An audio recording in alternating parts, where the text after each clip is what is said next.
It has been approximately 9 days since we witnessed the Groblins procreate through a bizarre and admittedly poorly named process called beaning. What does this toxic world have in store for its newest generation? Next on Walking with Grox.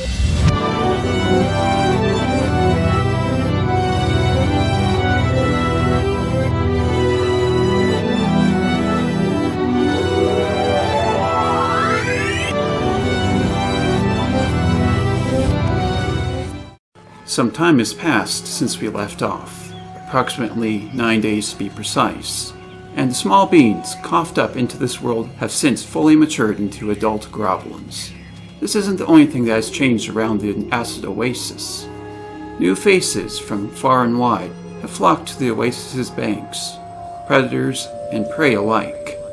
One such new arrival is the piscivore, fish-eating, Metastrophius, who specialize in eating the acid swimmers that come to life upon contact with the deathly acid, while the adults wait on the shoreline, snapping up any swimmers within their reach, which is actually quite extensive given their incredibly long, slender necks. Younger Metastrophines swim in the acid, chasing and herding their swimmer prey towards the shoreline, where they can more easily nab a meal. This in turn is also beneficial for their elders, given how their lower back flexibility diminishes with age, as they are able to hunt the acid swimmers more easily with the aid of their more nimble children. Other new arrivals include the Nanelps, who, much like the Esalks, feed on the moss-like chemotrophs that thrive near the thermal vents adjacent to the oasis, while a peaceful herbivore? Hey, is it considered an herbivore if it eats chemotrophs? It is? Okay. Sure, whatever you say. Whatever. Anyways, where was I? Oh, yes, the Nanelps. While a peaceful herbivore, it, unlike its Esalk's contemporary, is fully capable of defending itself, using its sharp-edged armor to deter any potential assailants at the fear of inflicting deep, terrible wounds. I guess it's not that peaceful after all.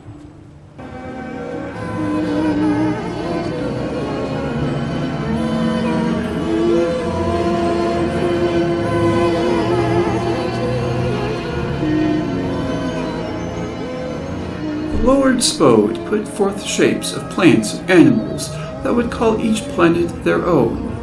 Those who followed in his grace were granted life beyond their deaths, and those who opposed would soon after be vanquished. The Book of Llamas, passages 7 through 42.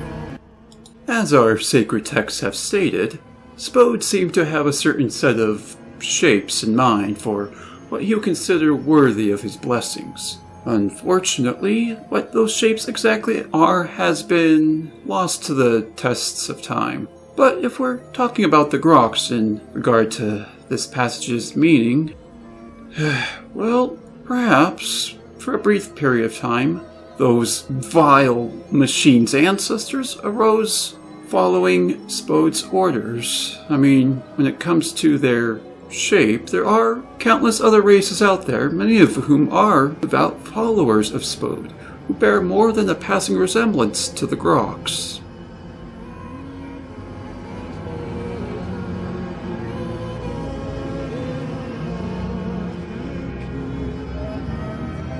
Convergent evolution is a process where two unrelated organisms living in similar yet separate environments develop a similar set of traits for surviving in their respective similar habitats.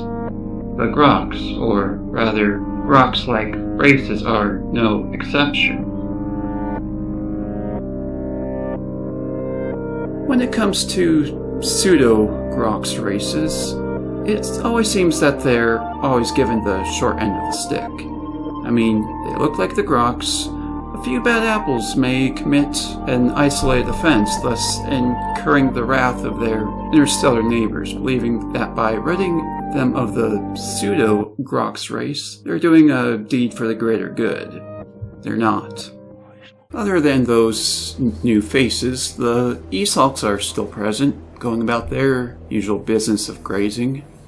The Anitrox responsible for killing the former Goblin King is still at large, hunting prey at least twice a day, while Anitrox nymphs stay close to the Groblin's nesting hills, feeding off their beans as well as scavenging off any kills made by the Groblins that may have been brought back and... Yep, this is peaceful. Can I go home now? This is boring. Look, I know I'm under contract, but the contract also states... So? Well, okay, Mr. Producer.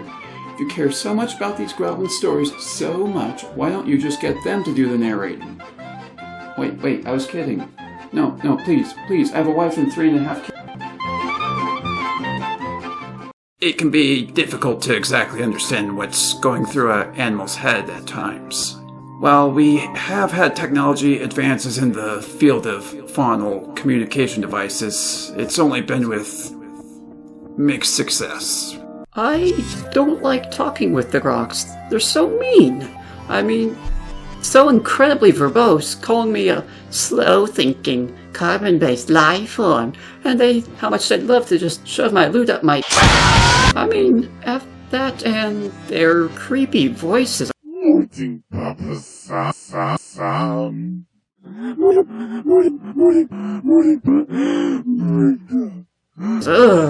Though, given what I've heard, and this is just anecdotal, word-of-mouth, friend-to-friend rumor type of thing here, the Grox don't actually communicate with each other in that way. How do they talk to each other? I don't know.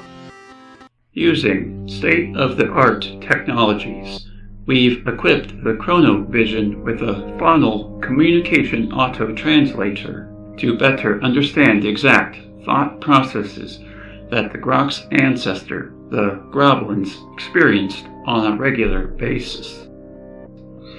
Unfortunately, it would seem that their brainwaves travel at such a fast rate, our cutting-edge technologies had issues fully and properly deciphering their thoughts. However, we have been able to at least gather enough translated brainwaves to, at the very least, allow the narrator to retire from his job for the remainder of the program.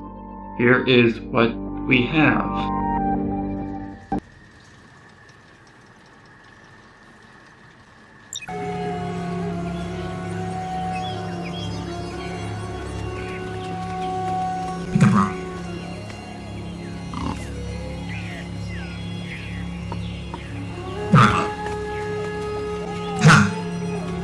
More rock.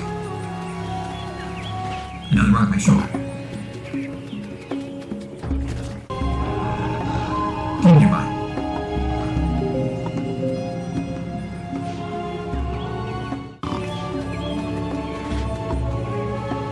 Here, King, rock. King takes rock. What the fuck am I supposed to do with this shit? Pick up another rock out of the Weezus. Yeah, different rock. Metallic. Silver. Firm. Go off. Find someone else to throw it at that isn't King or Mom.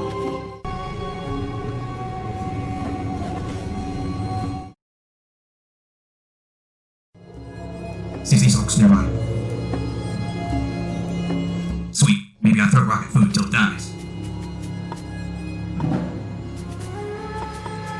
That's right. The male rocket food. Rocket food on impact. Dead food is instant dead.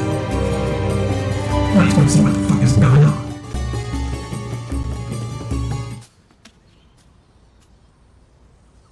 Check this shit out, fam. Go back to shore. Pick up another metal rock. Go back to where the dead food had died.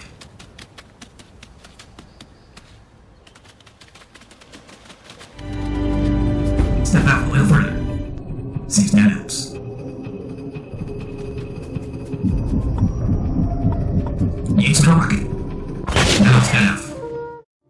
cracking open and a cold dead one. Enough meat to feed a pack for a day or two.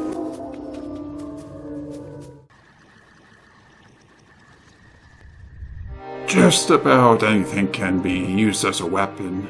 That being said, not everything makes for a good weapon. Pretty much every race's first weapons outside of their natural abilities is usually either rocks and or bones. As you might have noticed earlier, the metallic rock thrown by the goblin at the Esox had exploded upon impact, killing the animal instantly. While the exact composition of the material is still a topic of debate, given its dangerously explosive properties, the greater galactic scientific communities have dubbed this material impactite. It may be that this impactite may only display its explosive nature due to the environment in which it is found in, an environment that is too toxic and uninhabitable for carbon-based life to exist. This impactite, however, seems to be the result of a chemical reaction of the acid mixtures and the corroded landscape's mineral deposits. What those minerals were is something we can only speculate and never truly know.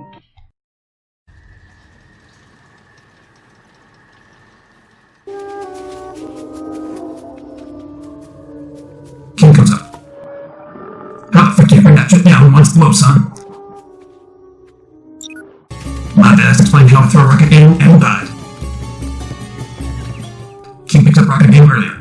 Like this. Me telling his dumbass no, you're not that kind of rock. Go to Shoreline, find another metal rock. Another metal rock. The first call from Mama Pop. That truck's gonna fucking walk into the wrong neighborhood. Big one. Yaw, yeet! It dead. King was metal rock. Now dead. My face might have been figured out, Jeff.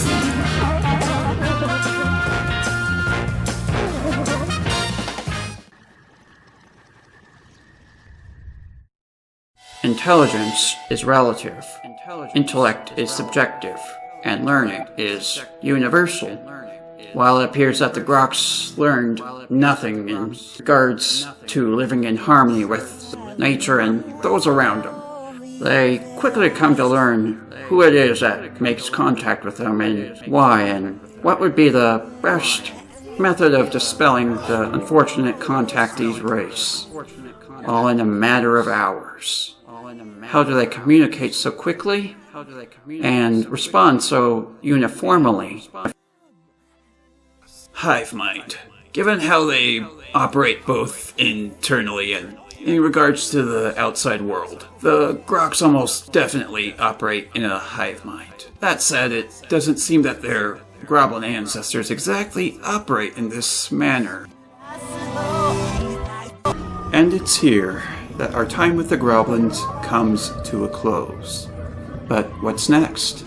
How did these critters go from point A to point V?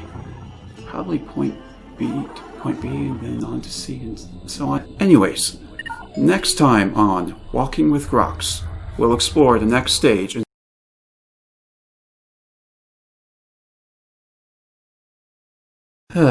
Well, I guess that's it for this Groxtober. Now, if you excuse me,